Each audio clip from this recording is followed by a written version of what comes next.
លើកទី1នាំបណ្ដាលទៅលេងប្រទេសគេគឺប្រទេសថៃក៏ពិតជាសប្បាយចិត្តមែនតើជាពិសេសជាមួយខ្ញុំនិងបងស្រីខ្ញុំក៏ចូលរួមការលេងដែរហើយ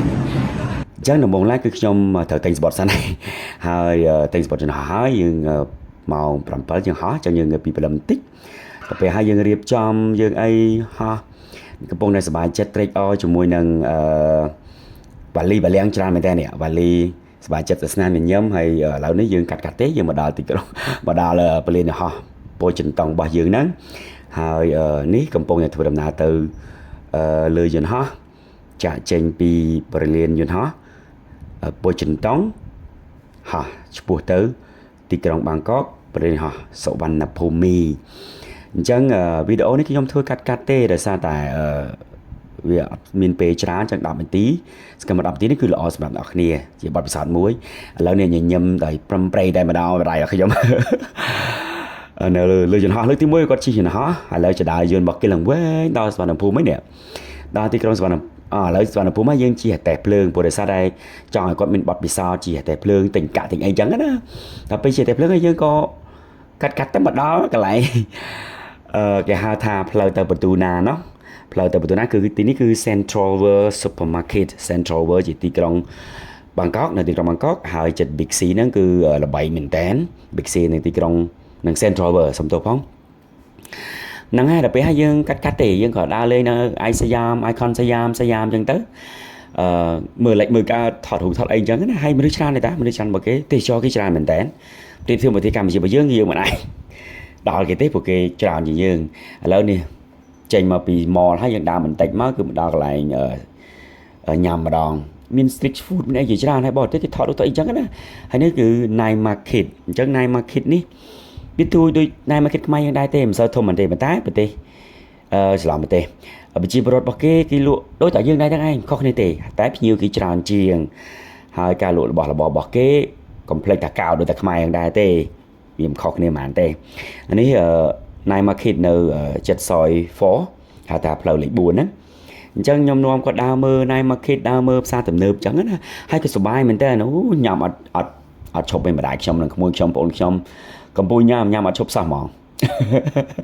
អញ្ចឹងណាហើយវីដេអូហ្នឹងគឺជាវីដេអូខ្លីៗទេខ្ញុំអត់ធ្វើវែងតែពិតបើសិនតែអស់វិញ1ម៉ោង2ម៉ោងប៉ុន្តែខ្ញុំធ្វើត្រឹមតែ10នាទីសម្រាប់បទពិសោធន៍អស់គ្នាហើយខ្ញុំសប្បាយចិត្តមែនតើដែលនាំម្ដាយរបស់ខ្ញុំមកទីក្រុងបាងកកហើយការហោះហើរលើយន្តហោះគាត់មិនដែរជិះទេអារម្មណ៍គាត់ភ័យដែរប៉ុន្តែអត់អីទេគាត់អាចទទួលយកបានអានេះម្ដុំហ្នឹងឯងគេហៅថាសយធូនោះផ្លូវលេខ2នេះគឺមានបារមានបៀងអីជាច្រើនអញ្ចឹងណាហើយខ្ញុំដើរនេះគឺដើរថតទេគេឲ្យថតស្រីៗទេព្រោះដោយសារតែគេហាមមិនឲ្យថតប៉ុន្តែនេះខ្ញុំក៏ដើរកាន់ទូរស័ព្ទចោលអញ្ចឹងណាមានបារដូចតែផ្លូវ136ផ្លូវ130យើងអញ្ចឹងប៉ុន្តែវារៀង sexy ជាងយើងវារបៀបថាហៅភ្ញៀវហៅអីស្លៀកលីអូអីអញ្ចឹងណាអញ្ចឹងប្រទេសកម្ពុជារបស់យើងគឺអត់តមានហ្នឹងទេគ្រាន់តែយើងមានបារដែរប៉ុន្តែបាររបស់យើងគឺនៅស្លៀករបៀបចិត្តអញ្ចឹងណាឥឡូវខ្ញុំដើរនេះគឺដើរឲ្យគាត់មើលថាបារស្រីពេលរាត្រីរបស់គេហ្នឹងមិនដែរតែ sexy សាហាវហ្មងគឺគេមានសូលរបៀបប្លែកជាច្រើនតែខ្ញុំមិនបានថតទេព្រោះដោយសារតែគេឲ្យថតហើយទីមួយទៀតគឺខ្ញុំផុសក្នុង YouTube ខ្ញុំអីផ្សេងគឺគេប្រកាសជា ban ព្រោះថា sexuality វាអត់ល្អទេហើយមួយ personality ទៀតអញ្ចឹងអត់អាចថតទីក្រុងបាររបស់គេទេឥឡូវនេះខ្ញុំដើរទៅសយ4អញ្ចឹងប្រហែលបន្តិចទៀតខ្ញុំនឹងដល់សយ4ហើយនឹងប្រហែលអ្នកទាំងអស់គ្នា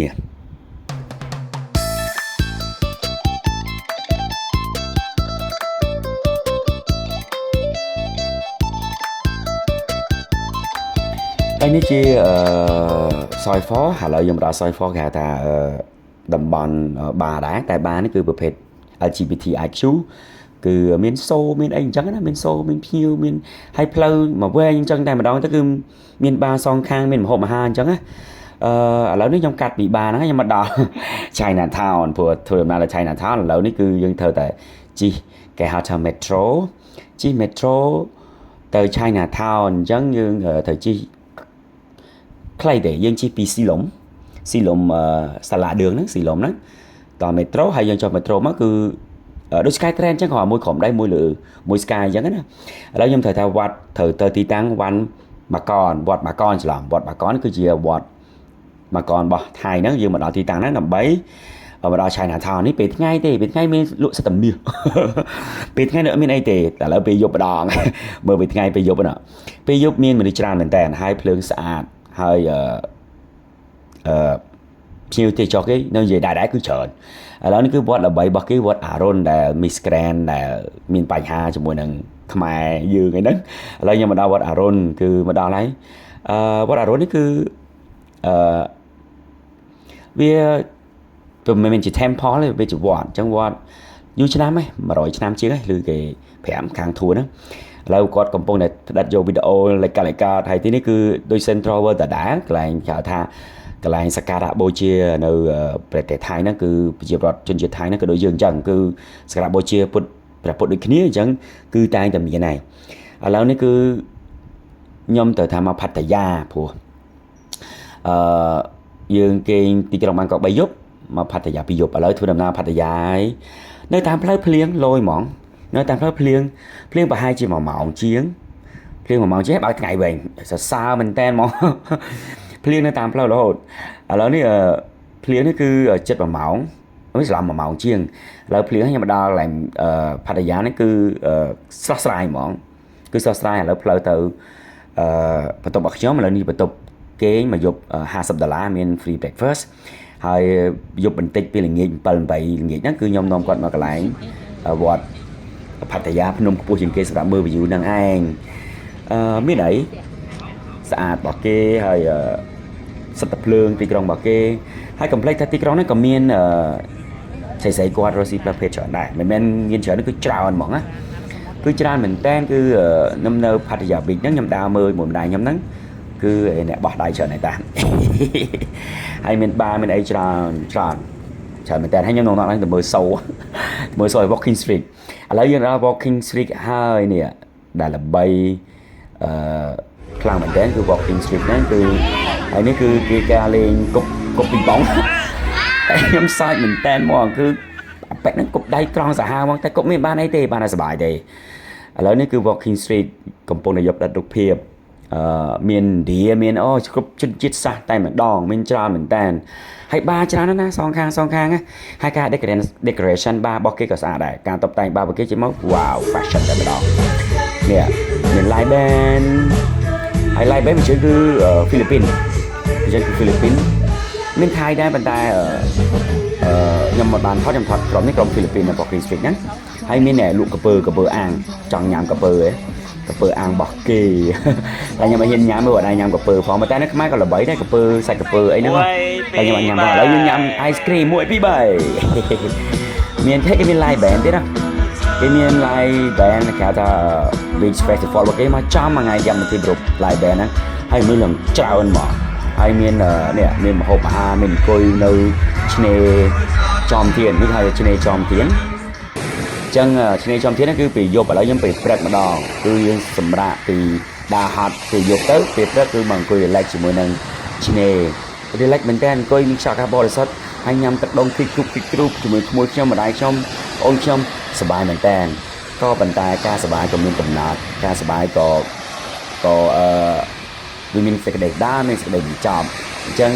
ការ relaxation គឺល្អមែនតើមួយថ្ងៃធ្វើឲ្យយើង fresh ហ្មងឥឡូវនេះគឺមកដល់ធ្វើដំណើរទីក្រុងភ្នំពេញវិញហើយគឺឥឡូវយើងទៅទីក្រុងរបស់យើងវិញពាណិជ្ជកម្មរបស់យើងទីក្រុងភ្នំពេញរបស់យើងវិញហើយអរគុណច្រើនសម្រាប់បងប្អូនអរគ្នាទស្សនានៅវីដេអូរបស់ខ្ញុំខ្លីៗកាត់តែសុំទោសបើសិនជាខ្ញុំនិយាយខុសឬក៏អក្ខរាវិទ្យាខុសឬក៏អីខុសសូមអធិស្ឋានផងដែរព្រោះនិយាយ